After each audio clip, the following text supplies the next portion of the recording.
So, Kate, I'm interested to get your thoughts because you mentioned there about uniqueness. So, I'm keen to get your thoughts about how you would go about supporting people to for the team's benefit if maybe they're a bit of a maverick, a bit of a renegade. They perhaps don't necessarily conform with the team's needs, and how you go about supporting them. Perhaps sometimes when those people have got some special skill or they've got an outstanding match winning ability, but they can fall against like what the team needs sometimes. Um, I think there's a piece around, and this is obviously where team sport is interesting, isn't it? Because of the dynamics of people within.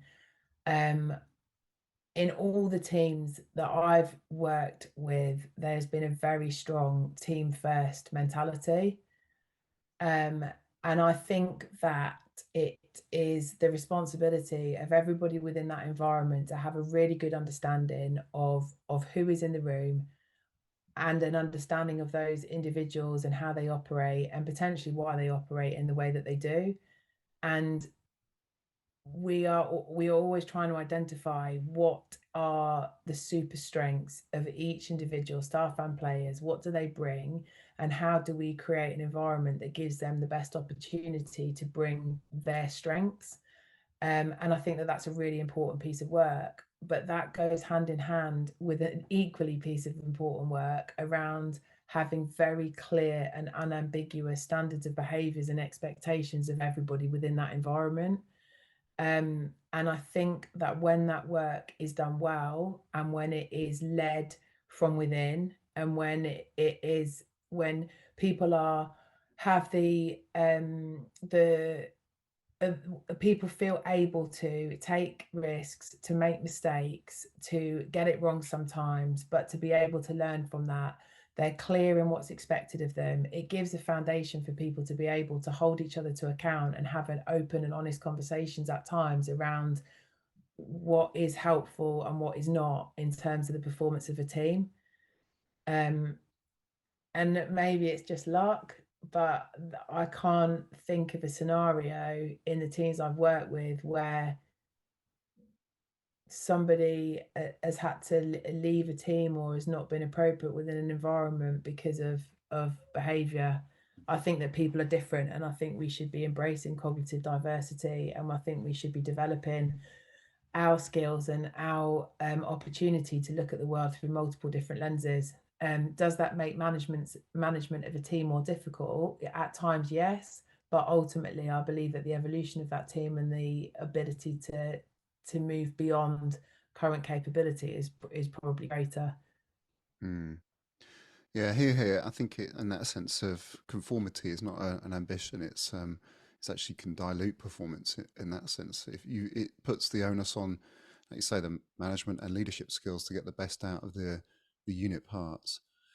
I What? think it's being realistic as well about standards that are being set, because I think you can have non-negotiables in terms of principles of play and what is being executed on field, and I think you can have non-negotiables in terms of what's expected off field, Hmm. but they need to be realistic and they need to be um, team generated and thoroughly discussed. Because what you don't want to do is to create environment that somebody has to police, and there are so many rules and regulations that it just becomes untenable. Yeah. So I Okay. think the question is, what is actually going to make the difference? What are the things that are non-negotiable that we believe are non-negotiable that are actually going to get in the way of of us being successful? And they're the things to go after. And you know, again, it's having an understanding of what are we doing currently that's really working for us that we can't afford to lose, what are we not doing that's not working for us and that we need to rectify immediately, and keeping those conversations going and keeping that updated as you move through. We had very well defined what we called winning behaviors that were generated from the players and from the staff as a self-reflection in terms of where the team were at currently and what they believed needed to happen in order for them to give themselves the best opportunities for success. And that's discussed in detail, but like anything, there's a difference between words on a wall and things actually being lived on a day to day, isn't there? And I think the proof of the pudding is, are the things that have been discussed actually being lived?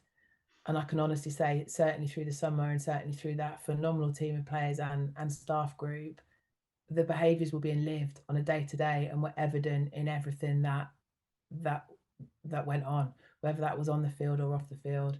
I think it's probably the best example of people actually living by the standards that they identified as being important and being conducive to success.